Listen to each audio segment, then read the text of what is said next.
I remember the smell of sweat and coffee mixing with panic. September 1987, I was 24 years old, sitting on the floor of the New York Stock Exchange. My hands were shaking because I just watched the Dow drop 508 points in a single day. That was the day I realized New York wasn't just a city. It was a beast that ate the weak and rewarded the bold. 12 years before I arrived, New York was on its knees. 1975, the city was $11 billion in debt. Banks refused to lend. The federal government said no. Everyone thought Wall Street would die. But something happened that no one predicted. A handful of men, guys who'd survived the Depression, started buying distressed municipal bonds. They bet on the city's comeback. Look, I'm not here for views. I'm here because the real story of how New York became the financial center should be told. If you're serious about financial freedom, if you want to understand the stock market strategy that built dynasties, hit that like button. Share this with your trading partner. And follow me, I've got more stories that'll change how you see money. By 1982, municipal bonds were yielding 14%. I was a junior analyst at Salomon Brothers, and my mentor, a guy named Charlie, told me, New York is the only city in the world that can default and still be worth more tomorrow. He was right. We bought $50 million in NYC bonds. 3 years later, they'd doubled. That's when I understood, financial centers aren't born. They're bought. May 1, 1975. May Day. The SEC abolished fixed commissions on stock trades. Overnight, the old club died. Brokers who'd charged 1% per trade suddenly had to fight for every penny. I saw third-generation traders walk out. But the smart ones adapted. They started trading volume instead of margin. That's where hedge fund secrets begin. When the game changes, you change faster. In 1983, Goldman Sachs moved its entire trading operation to 85 Broad Street. I was there the day they opened the new floor. 20,000 square feet of pure energy. The partners knew something the rest of the world didn't: technology was about to replace shouting.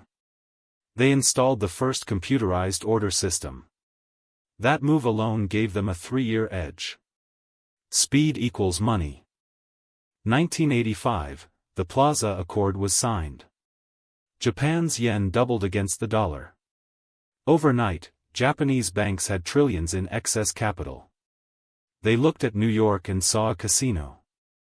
I personally managed a $30 million account for a Tokyo-based fund. They didn't care about dividends. They wanted action. That flood of foreign liquidity turned Wall Street into a global machine. Black Monday, 1987. The Dow fell 22.6% in one day. I lost $2 million of my own money in 6 hours. But here's what nobody tells you: the crash forced the NYSE to automate.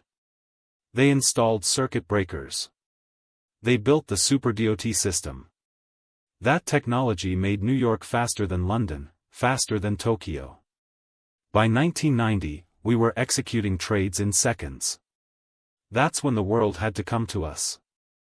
1994, I left Citigroup and launched my own hedge fund. $50 million from 3 investors. The secret wasn't some algorithm. It was relationships. I knew the guys at Bear Stearns, the traders at Morgan Stanley. We swapped information over lunch at Smith and Walensky. That network, that's what made New York unbeatable. You can't code trust. September 11, 2001. Our office was 4 blocks from the World Trade Center. We lost 2 colleagues. The NYSE closed for 4 days, the longest shutdown since 1929.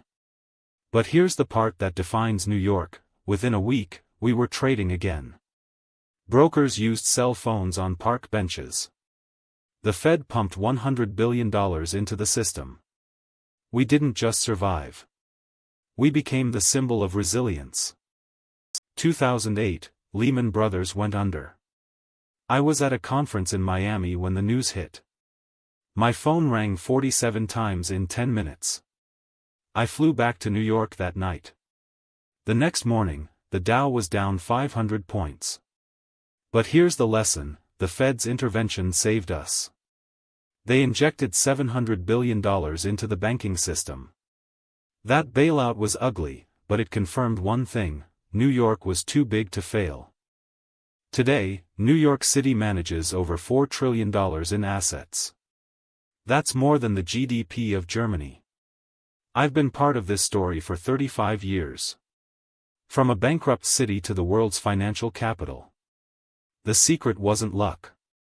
It was relentless adaptation. Every crash, every policy change, every foreign capital wave, we used it to get stronger. That's the billionaire mindset. That's New York.